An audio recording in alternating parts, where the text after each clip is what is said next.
19 বার বিসমিল্লাহ বললে কি হয় জানলে আপনি অবাক হয়ে যাবেন। বিসমিল্লাহ মানে আল্লাহর নামে আমি শুরু করছি।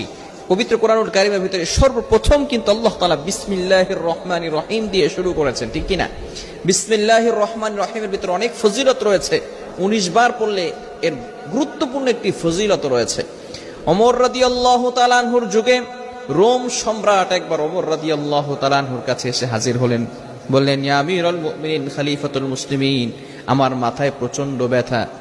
ওমর রাদিয়াল্লাহু তাআলা আনহু এমন একটা টুপি সেই রোম সম্রাটকে দান করলেন।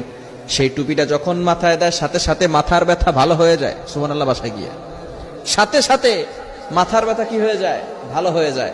আবার যখন সেই মাথার টুপিটা খুলে ফেলে আবার তার মাথা ব্যথা হালকা হালকা শুরু হয়। এবার সকলে অবাক হয়ে গেল সেই টুপির ভিতরে কি আছে।